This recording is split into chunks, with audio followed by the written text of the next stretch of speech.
Right, so yeah, going through the outline, split it into two halves. I wanted to talk about research and then putting it into practice, because that's the theme of the conference, and then finish by talking about ideas for where the project could go in the future. So Maya Pedal. Maya Pedal are the Guatemalan NGO with whom I worked throughout this project. They reuse old bicycles and turn them into bicycle machines. They get sent old bikes from North America, they're sent down by container loads, shipped down, and in fact only about 1/4 of them are used to make bicycle machines. The other 3/4 are refitted, made into normal, or refitted into normal bikes that are sold off just as they would be in a normal bike shop over here, and the profits from these are then put back into subsidising bicycle machines for poorer communities that otherwise wouldn't have been able to afford them. The organisation was formed in 1997 by a group of Canadian bicycle enthusiasts, but they're now self-sufficient. Maya Pedal is run by Carlos American. Carlos is the director of the organisation, he's the day-to-day manager, he's the designer of virtually all the bicycle machines, he pretty much is Maya Pedal. He's an indigenous Guatemalan. He's born and bred in the local town. However, his work has been internationally recognised.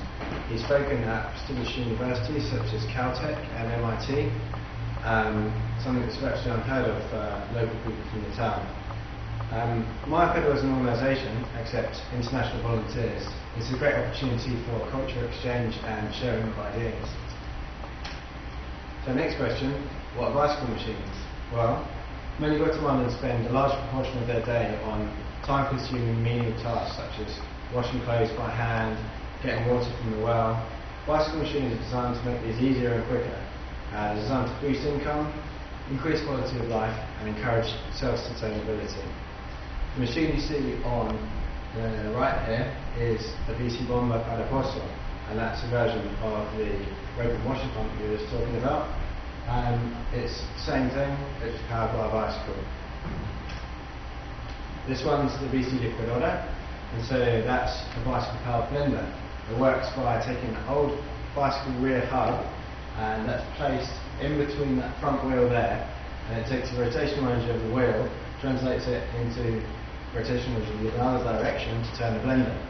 So most people use these for making smoothies, which are a popular refreshment for Guatemala. But this women's group actually use them to make organic shampoo. They take the gooey bit out, the inside of that aloe vera leaves, and mash it up in there.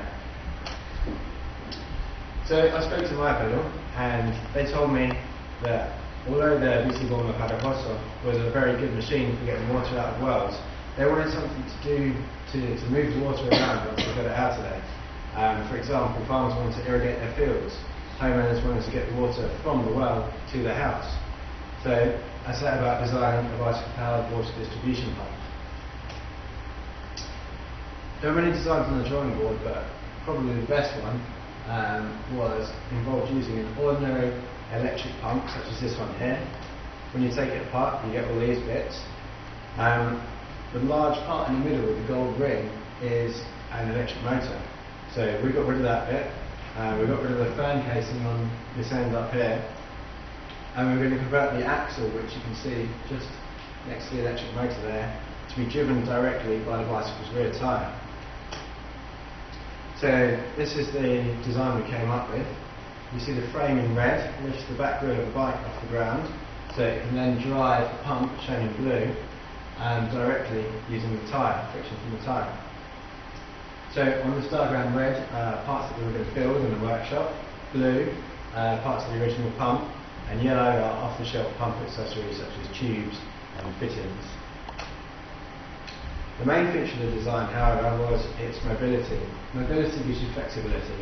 So when you're done pumping for the day or you want to move locations, you simply flip the frame upside down, and then you end up with something that not only carries the machine, but you can also carry out other things on top, such as buckets, tubes, whatever you need.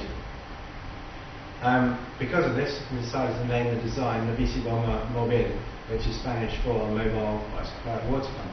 A bit less of a mouthful. So we built a prototype, and then we had to go about testing it. The acid test for a pump is normally to test how much flow rate you get at varying heads, so varying pumping elevations.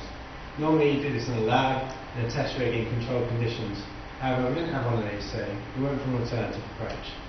We used the fire exit stairs. One of us would sit at the bottom, pedal on the bike, and pump water up, whilst the other one stood at different heights on the stairs and would measure how long it took to fill up a bucket of water. We just all the way up to the top at 26 metres. It's pretty high. So this is our results. In yellow, you can see the original electric pump.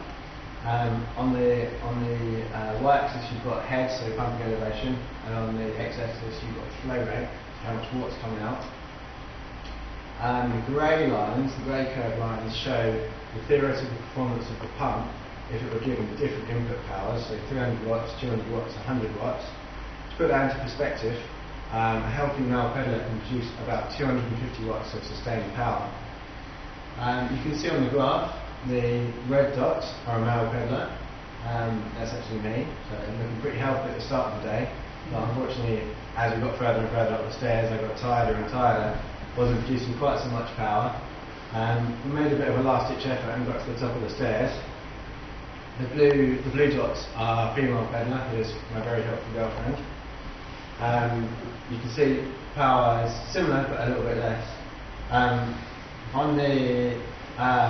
For the male pedaler, you can see that on flat ground, so zero head, we're producing about 300 watts.